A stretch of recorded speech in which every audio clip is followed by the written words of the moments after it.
after Washington urged the world to pick a side in Venezuela's presidential showdown, Nicolas Maduro's government has backed off a threat to kick out U.S. embassy staff.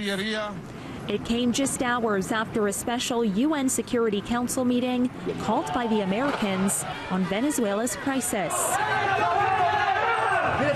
We hope that every nation will join us. We hope, too, that each of those nations will ensure that they disconnect their financial systems from the Maduro regime and allow the assets that belong to the Venezuelan people to go to the rightful governors of that state.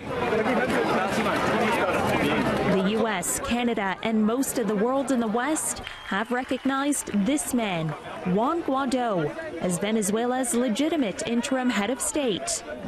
Last week, Maduro broke relations with the United States, giving diplomats 3 days to pack up and leave the country. U.S. National Security Advisor John Bolton issued this warning to Venezuela: any violence or intimidation against U.S. diplomatic personnel, Venezuela's Democratic leader, Juan Guaido, or the National Assembly itself would represent a grave assault on the rule of law and will be met with a significant response. But just as the deadline was about to expire last night, Maduro's government said it would instead provide a 30-day window for negotiating with the Trump administration on setting up a so-called U.S. Interests Office in Venezuela and a similar office in the U.S.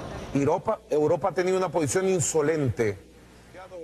Maduro said on television he's open to a meeting with President Trump, a move to diffuse tensions and cool heated rhetoric from Washington. But all options are on the table. Does that mean you're considering those? Which is all options, always. All options are on the table. Secretary of State Mike Pompeo isn't signaling if military force or potential new sanctions against Venezuela's vital oil sector are coming. I'm not going to speculate on what we're going to do next. Cuando yo sé, hay un personal de Houston. Also yesterday, Venezuela's top military envoy to the U.S. said from his office in Washington that he broke with Maduro to support the opposition leader.